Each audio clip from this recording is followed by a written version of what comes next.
Salut à tous, j'espère que vous allez bien, c'est Romain et on se retrouve aujourd'hui pour revenir sur l'info qui fait l'actu du PSG et tous les fantasmes des supporters parisiens. Moi le premier depuis une semaine, je fais référence à Julián Alvarez, le buteur argentin de Manchester City. Bien sûr, la rumeur n'est pas très concrète, pour l'instant elle semble fuiter par l'entourage du joueur, pas de confirmation dans l'environnement du club du côté des RMC ou l'équipe, mais on va quand même revenir dessus aussi et surtout parce que l'actu du PSG, c'est un peu que ça ces derniers jours. Plus le temps passe, plus on se rapproche du début des tournois internationaux, l'Euro et la Copa América, plus il est certain, assuré, que le club n'aura probablement pas de nouvelles recrues à la reprise de l'entraînement le 15 juillet parce que ces tournois vont mettre un peu en stand-by les négociations.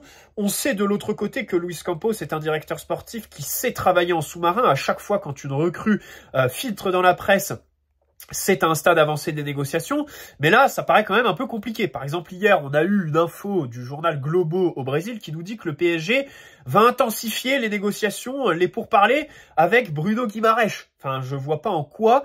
Déjà, la clause ne sera pétée par aucun club, je pense, parce qu'elle est valable jusqu'à la fin juin. La Copa América commence dans 9 jours.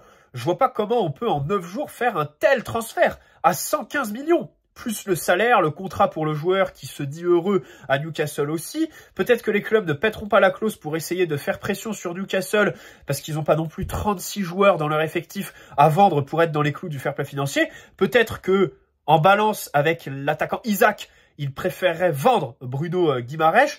Donc voilà, c'est vrai que ces derniers temps, c'est un peu compliqué. Xavi Simons, qui est un dossier aussi crucial pour le club cet été.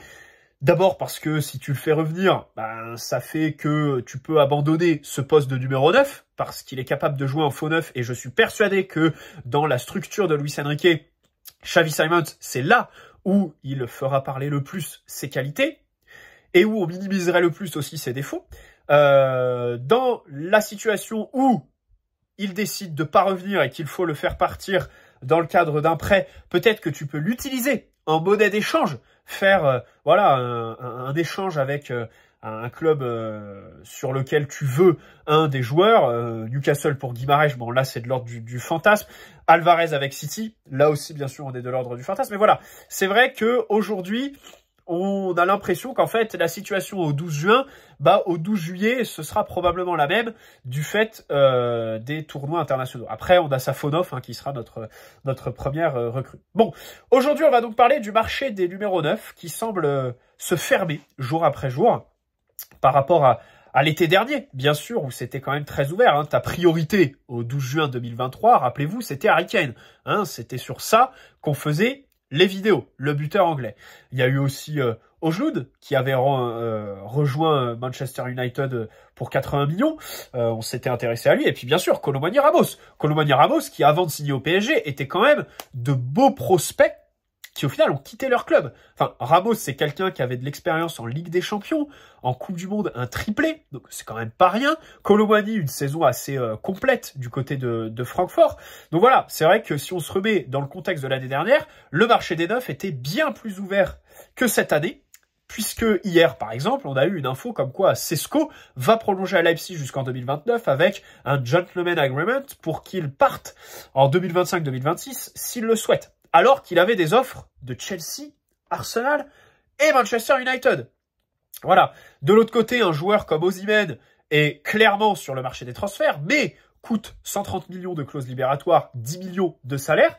Les clubs ne vont pas dessus. Peut-être que c'est un exemple sur lequel le club devrait s'appuyer en se disant que si les autres clubs ne font pas ce genre de transfert un peu fou sur un joueur qui a des qualités fortes mais aussi des défauts très marqués, des défauts aussi physiques en matière de blessures, peut-être que le PSG doit aussi réfléchir comme ça. Je fais un lien avec l'année dernière où Harry Kane était ta grosse priorité au mois de juin. Nasser, les gars, voilà, il était avec Levy, le président de Tottenham, tous les jours à Londres et tout ça.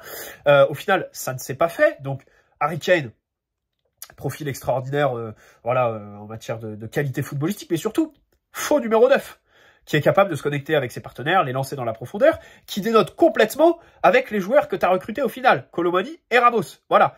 Si tu avais été patient l'été dernier et que tu avais fait comme le Real, même si c'est facile à dire puisque eux, du côté de Madrid, ils savaient qu'ils allaient avoir Mbappé gratuitement, ils n'ont pas recruté de neuf après le départ de Benzema, alors que ça paraissait être une évidence que Kane allait les rejoindre juste après le départ de Benzema, un peu surprise en Arabie Saoudite. Voilà, si tu avais été patient, cet été, peut-être que tu aurais profité de l'ouverture Alvarez, ou du moins, ça aurait été plus facile de proposer 100 millions sur Alvarez sans les 90 que tu as balancé l'été dernier sur Colomani au tout dernier moment du mercato, de manière un petit peu désespérée, disons. Voilà, avec un Luis Campos qui n'en voulait pas et qui avait fermé le dossier à la mi-juillet. Peut-être que si Alvarez n'était pas atteignable, il aurait signé à Arsenal. Là, on fait du football fiction. Et Arsenal aurait été enclin à se séparer d'un Gabriel Jesus, par exemple, qui, lui, en matière de profil, colle quand même un peu plus à ce que veut Luis Enrique, puisque visiblement, on part quand même sur un profil de faux neuf capable de se connecter avec ses partenaires qui participent au jeu. Même si Gabriel Jesus est irrégulier, souvent blessé, fait assez peu de statistiques, et j'entendrai tout ça, c'est quand même un joueur de ballon, quoi. Voilà. T'aurais pu profiter, par exemple, d'un effet domino d'une signature d'Alvarez à Arsenal, ou même d'une signature de Sesco, puisqu'il était quand même bien pisté par Arsenal, mais tout ça semble fermé. Donc, passer la football fiction, là, c'est un peu plus compliqué, on se heurte au mur de la réalité. Du côté du club, on était focus ces dernières semaines sur un ailier gauche avec Vara. On n'oublie pas Raphaël Leao que Luis Campos a rencontré lors du dernier mercato hivernal. Et visiblement, s'il y a une opportunité au poste de numéro 9, le club foncera. Bien sûr, si c'est Alvarez, j'y vais bien évidemment, hein, parce que même au-delà de 100 millions d'euros, parce qu'on a quand même un joueur. Parce que faut savoir que ce poste de numéro 9 au PSG, c'est plus difficile que le poste d'ailier. Parce que le poste d'ailier, c'est clé dans l'animation de Luis Enrique. Et on peut faire un parallèle avec le City de Guardiola, où des ailiers comme Doku s'éclatent par rapport à des neufs comme Haaland et Alvarez. Alvarez qui a été replacé au milieu de terrain ou ailier droit par moment. Haaland qui est un peu dans le dur, dans le jeu un petit peu délaissé, parce que les adversaires, justement, verrouillent l'axe, mettre beaucoup de densité, et quand t'es numéro 9 dans ce genre d'équipe, bah c'est compliqué. Alors que sur le côté, voilà, déjà, ton entraîneur demande à faire les différences en 1 contre 1 sur le côté. Et puis, les adversaires, comme tu étires le bloc avec à chaque fois des ailiers qui collent la ligne, bien sûr, tu te retrouves en 1 contre 1 plus facilement. Donc ce poste de numéro 9, c'est vrai qu'au PSG, il demande un profil assez atypique, très complet, à la fois physique, technique, rapide aussi pour la Ligue 1, hein, parce que les caractéristiques aussi particulières de la Ligue 1, bah, c'est des défenseurs très rugueux qui vont te mettre des tampons et pas te lâcher, en plus du fait que ce soit des blocs resserrés qui t'attendent très bas face au PSG. Julián Alvarez, c'est vrai que il coche peut-être pas toutes ses cases. Techniquement, parfois, c'est vrai qu'il peut louper des contrôles. À City, on peut s'en plaindre, mais on va se détendre. Hein. Les standards de City ne sont pas ceux du PSG et Alvarez reste 10 fois supérieur à Colomani et Ramos. On peut quand même se poser ces questions. Et c'est vrai qu'il n'est pas sur ses critères à 100%. Par contre, il a un QI foot qui est absolument exceptionnel en matière de déplacement, de lecture du jeu, qui fait que on parle de lui comme d'un faux numéro 9, que Guardiola l'a mis un peu milieu numéro 10 reculé, parce que c'est vraiment un très bon joueur pour ça. Bon bref, revenons d'abord sur la rumeur. La rumeur lancée par Fabrizio Romano. Tiens, pour une fois, il a eu une exclusivité. Enfin, une exclusivité, oui et non, parce que on se rend vite compte qu'en fait, c'est l'agent du joueur qui fait fuiter tout ça, et qu'en fait, Fabrizio Romano, quelle que soit l'issue du dossier, se positionne en porte-parole des entourages des joueurs. Rien de nouveau sous le soleil. Il fait la même chose avec Jonathan David de Lille, par exemple. À chaque fois que David marquait un but cette saison, il nous faisait un tweet tapis Romano pour nous rappeler ses statistiques et tout ça. Et au final, bah, David, il lui reste un contrat et puis il est toujours à Lille, quoi. Et puis les clubs qui cherchent un numéro 9, bon, ça parle un peu de lui, je crois, du côté d'Arsenal. Mais voilà, c'est pas trop ça. Donc voilà, il y a eu l'Atlético, hein, qui d'ailleurs c'est un intérêt très confirmé, mais ils sont hors course parce qu'ils veulent pas payer de transfert et évidemment City ne veulent pas le prêter. Donc là l'équation elle est quand même très compliquée.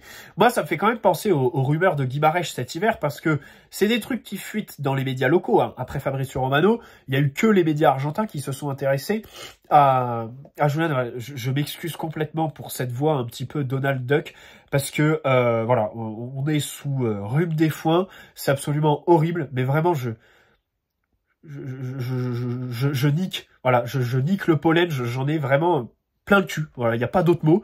Je suis au bout de ma vie, je fais même plus mes nuits, c'est insupportable, je crois qu'en plus je dois ronfler comme pas possible, donc bref.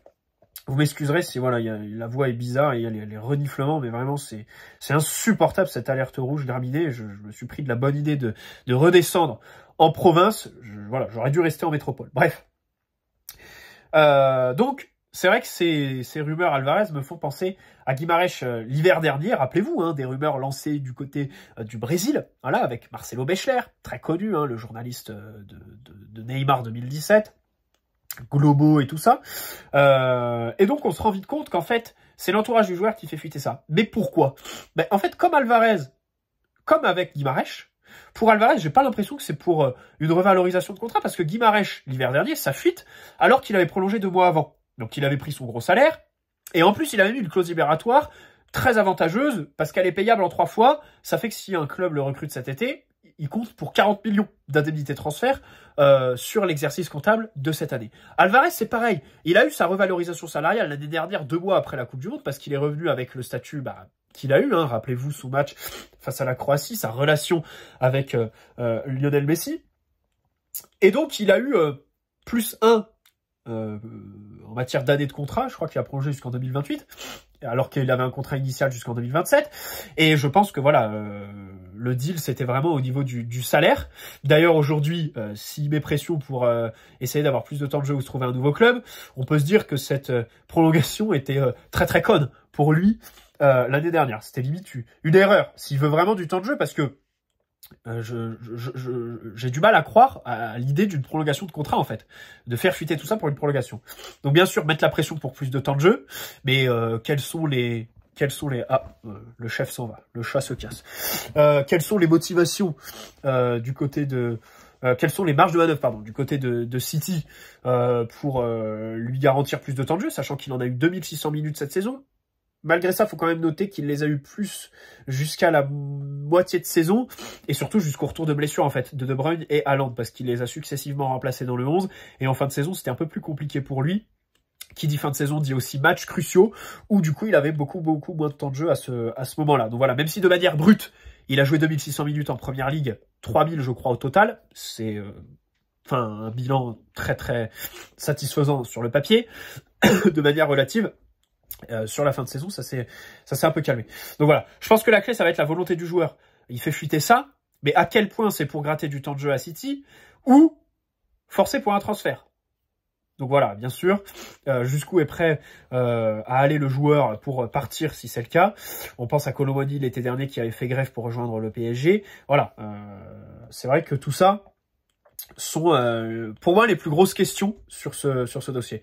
Après, s'il veut partir, bon, faut satisfaire City, proposer plus de 100 millions, bien sûr. Ça parle de 80, mais je trouve que, j'ai vraiment du mal à croire à tout ça.